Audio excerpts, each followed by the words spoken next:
அனைவருக்கும் வணக்கம். நான் இன்று சொல்லப்போவது ஆடவருடைய தியாக பண்பு, ஒரு ஆணினுடைய தியாக பண்பு. இந்த தியாகம் என்பது அன்பின் மேலிட்டால் எழுவது. அது சிறு சிறு குழந்தையிலிருந்தே, சிறுவனாக இருக்கும் பொழுதே பெற்றோர்களுக்கு சிறு சிறு உதவிகள் செய்வது, அவர்கள் சொல்வதை கேட்பது, இப்படி நடப்பதே ஒரு தியாக பண்பு தான். எல்லோரும் வசதி படைத்தவர்கள் அல்ல. கூலி வேலைகள் செய்பவர்கள். அப்படி இருக்கும் பொழுது அவர்கள் செய்யக்கூடிய தொழிலில் சிறு சிறு உதவிகள், அவர் சொல்லக்கூடிய வேலைகளை, சிறு சிறு வேலைகளை தன்னால் முடிந்த அளவு செய்தல், இப்படியாக ஆரம்பிக்கிறது அந்த தியாக பண்பு. தன்னுடைய சேட்டைகளை எல்லாம் குறைத்து, வேறு சிறுவர்கள் விளையாட கூப்பிடும் பொழுது நான் அப்புறம் வருகிறேன் என்று சொல்லி, அந்த இடத்திலும் நான் படிக்க வேண்டும், பெற்றோருக்கு உதவி செய்ய வேண்டும் என்ற மனப்பான்மையை மனதில் வைத்து, நான் இப்பொழுது வரவில்லை என்று கூறி படிப்பதும் வேலை செய்வதும் அவனுக்கு அது ஒரு தியாக பண்பு தான். இப்படியாக படித்து நல்ல நிலைமைக்கு பெரியவன் ஆகிறான், நன்றாக படிக்கிறான், நல்ல வேலையில் அமர்கிறான். வேலையில் அமர்ந்தும் பெற்றோர்களுக்கு துணையாக அவர்களுக்கு பணம் கொடுப்பது, அவர்களை பார்த்து கொள்வது என்று தன்னுடைய சுயநலத்தை மறந்து அவர்களுக்கு உதவி செய்கிறார். ஆடம்பரமாக வாழ்வதில் அவனுக்கு விருப்பமில்லை. இப்படியாக காலம் செல்கிறது. திருமண ஏற்பாடு நடக்கிறது. திருமணம், பெற்றோர்கள் சொல்லக்கூடிய பெண்ணை திருமணம் செய்கிறான். அந்த மனைவியை நன்றாக பார்த்து கொள்கிறான். அவளுடைய குணத்துக்கு ஏற்றபடி நடந்து கொள்கிறான்.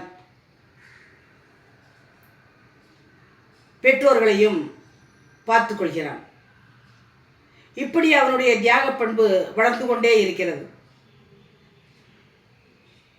இந்த தியாக பண்பை சொல்லும் பொழுது ஒரு செய்தியை நான் கூற விரும்புகிறேன்.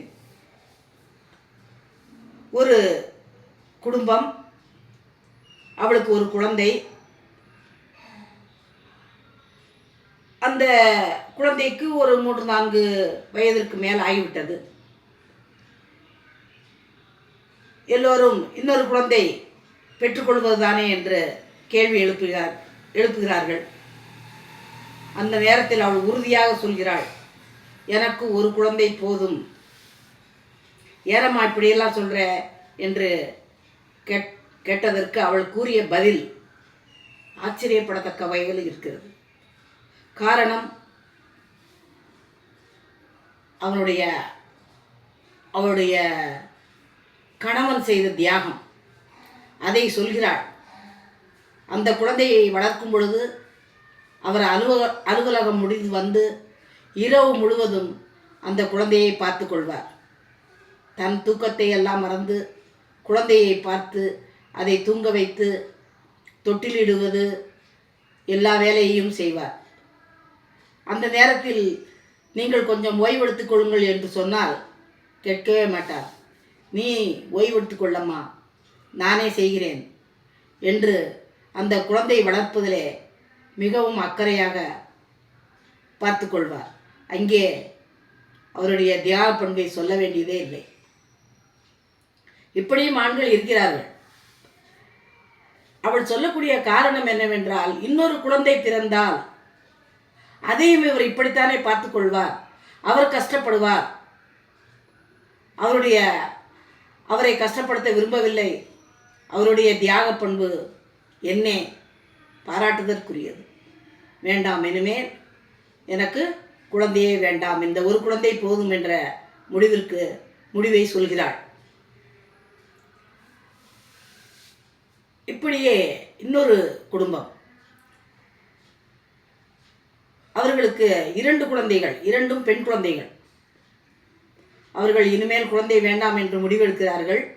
அதற்கு கணவன் சொல்கிறான், அம்மா, நீ பிரசவ வேதனையில் பட்டது போதும், இந்த குடும்ப கட்டுப்பாடு ஆபரேஷனை நீ செய்ய வேண்டாம், அந்த வேதனை உனக்கு வேண்டாம், நானே செய்து கொள்கிறேன் என்று அந்த குடும்ப கட்டுப்பாடு ஆபரேஷனை அவரே செய்து கொள்கிறார். என்னே அவருடைய தியாக பண்பு. இன்னொரு உண்மையில் நடந்த நிகழ்ச்சியையும் கூறுகிறேன். எப்படி என்றால், இந்த நிகழ்வு நடந்தது கும்பகோணத்தில். அவர்கள் இருவரும் கூலி தொழிலாளர்கள், கூலி வேலை செய்பவர்கள். பணம் காசு நிறைய அவர்களிடம் இல்லை. அந்த சமயத்திலே அவள் நோய்வாய்ப்படுகிறாள். அவளை அழைத்து கொண்டு பாண்டிச்சேரி மருத்துவமனைக்கு செல்கிறார். அங்கே அவளை பரிசோதனைக்கு ஆட்படுத்தி பார்த்துவிட்டு அவளுக்கு புற்றுநோய் என்று கூறுகிறார்கள். அதற்கான மருத்துவத்தை செய்கிறார்கள். மருந்து மாத்திரை எல்லாம் கொடுத்து குணமாகிவிடும் என்று கூறி அனுப்புகிறார்கள். மாதம் வந்து மாத்திரை மருந்துகளை வாங்கி கொண்டு செல்லுங்கள் என்று சொல்லிவிடுகிறார்கள். அதுபோல அவனும் மருத்துவம் செய்து கொண்டே இருக்கிறார். இந்த நேரத்திலே கொரோனா காலகட்டம் வந்தது. கொரோனாவின் போது பேருந்து வசதி இல்லை, புகைவண்டி வசதியும் இல்லை. எதில் செல்வது? அவளுக்கு மருந்து மாத்திரை தீர்ந்து கொண்டே இருக்கிறதே, எதில் செல்வது, என்ன செய்வது?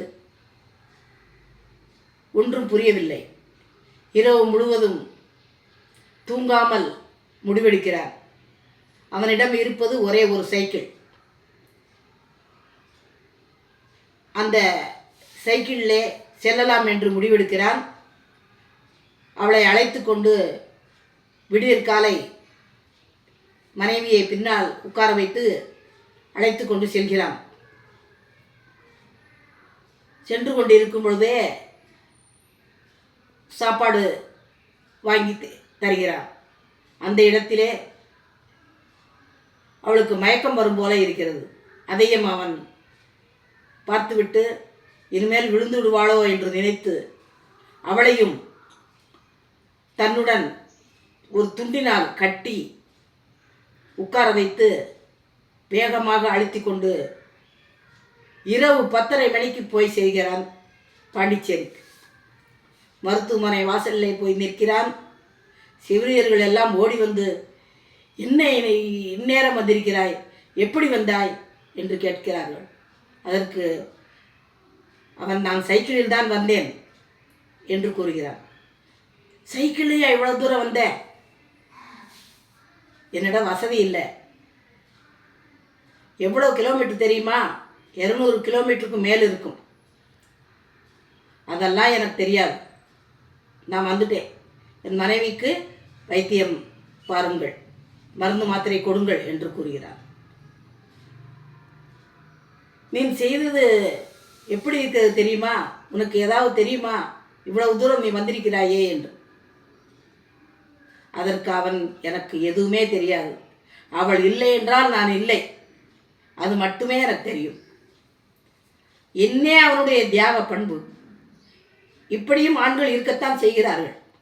அதனால் எல்லோரும் இதுபோலவே ஒரு ஆண்மகனானவன் ஒரு மனைவி துன்பப்படுகிறாள் என்று நினைக்கிறானோ அவனே சிறந்த ஆண்மகன்.